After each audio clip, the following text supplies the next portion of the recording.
প্রথমে তো ওই পেটে ব্যথা হয়, পেটে ব্যথা হলে এবার আমরা হাসপাতালে নিয়ে যাই। হাসপাতালে নিয়ে গেলে ওনারা বলে যে ওই টিউমার হয়েছে আর কি কিডনিতে। পরে আমরা কুমিল্লা হাসপাতালে নিয়ে আমরা অপারেশন করে একটা কিডনি কাইটা ফালাই দিই। কাইটা ফালাই দেওয়ার পরে ওনারা ওই কিডনিটারে বায়োপসি করে পরীক্ষা করে কিভাবে পরীক্ষা করছে ওই কুমিল্লার থেকেই ওনারা ক্যান্সারের কথা বলছে। ক্যান্সারের ট্রিটমেন্ট দেন, আমাদের এখান তো ক্যান্সারের ট্রিটমেন্ট হয় না। পরে আমি ওই মোবাইলে অ্যাড দেখি, এই গণস্বাস্থ্যর অ্যাড দেখে পরে আমি যোগাযোগ কইরা তারপরে এখান থেকে আমি গত 5 মাস ধরে ওষুধ খাওয়াইতেছি। এখন রোগী কেমন আছে? এখন রোগী আল্লাহর রহমতে খুবই ভালো। আসসালামু আলাইকুম, আমি doctor Tahmina Akter Joya, cancer specialist, Gonoshasthaya homeo. আমি আজকে আপনাদের সামনে এমন একটা কেস উপস্থাপন করব যে কেসের ক্ষেত্রে বা যে রোগের ক্ষেত্রে শুধু বাংলাদেশ নয় সারা বিশ্ব এক কথাই বলে থাকে ক্যান্সার হলে কোনো আনসার নেই।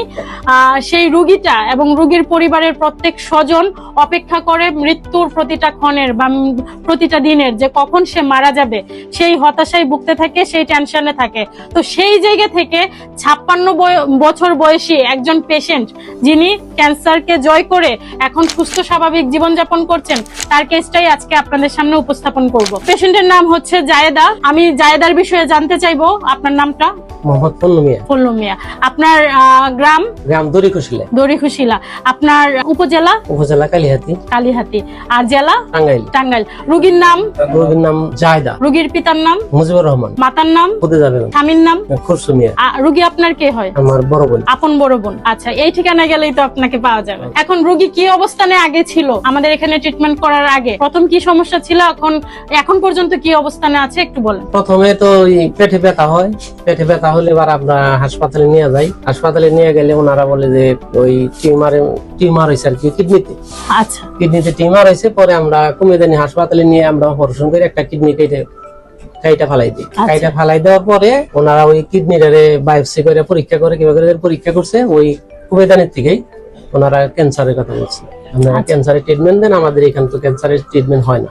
পরে যাই হোক আমরা ঢাকাতে নিয়ে আসলে আমরা ক্যান্সার হাসপাতালে নিয়ে যাই। ওখান থেকে মেডিসিন খাওয়াইলে রোগী আরো বেশি অসুস্থ হয়ে পড়ে।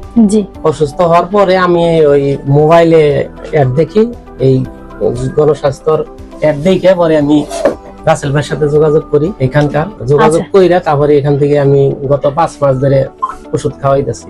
এখন রোগী কেমন আছে? এখন রোগী আল্লাহর রহমতে খুবই ভালো। একবার অসুস্থ হওয়ার আগে যেমন ছিল এখন ঠিক তেমনটাই, পুরোপুরি সুস্থ। আপনাদের দেখে কি উনাকে অসুস্থ মনে হয়? একদমই না, উনি পরিপূর্ণ সুস্থ আলহামদুলিল্লাহ। এবং উনার রিপোর্ট গুলো যে আসছে সম্পূর্ণ নরমাল। এটা হচ্ছে তিনি অসুস্থ হওয়ার আগে তার কার্সিনোমা ছিল, এই যে রিপোর্ট গুলো। এবং তার হচ্ছে গিয়ে ব্লাড ছিল অনেক কম, ব্লাডও ছিল অনেক কম। বর্তমানে তার ব্লাডের পরিমাণও অনেক বেড়ে গেছে আলহামদুলিল্লাহ। এবং তার ক্যান্সার মার্কার গুলো একদম নরমাল আসছে, সে সম্পূর্ণরূপে সুস্থ। আচ্ছা, এখন আপনার মুখে শুনতে চাই, মানুষ তো বলতো যখন ওনার ট্রিটমেন্ট নেওয়ার আগে এলোপ্যাথিতে হোক বা এমনিতে হোক যে উনি ক্যান্সারের কোনো ট্রিটমেন্ট নাই।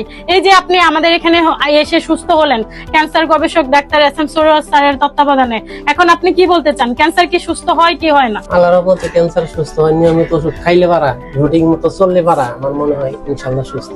আচ্ছা, আপনার মাধ্যমে সবাইকে আহ্বান জানিয়ে দিব, আপনারা যেই কিডনি, থ্যালাসেমিয়া, ক্যান্সার, এইডস যে কোনো ধরনের ক্রনিক ডিজিজে আক্রান্ত, তারা সবাই সময় লস না করে এবং লক্ষ লক্ষ কোটি কোটি টাকা নষ্ট না করে অতি দ্রুত চলে আসবেন আমাদের এখানে। ধন্যবাদ সবাইকে।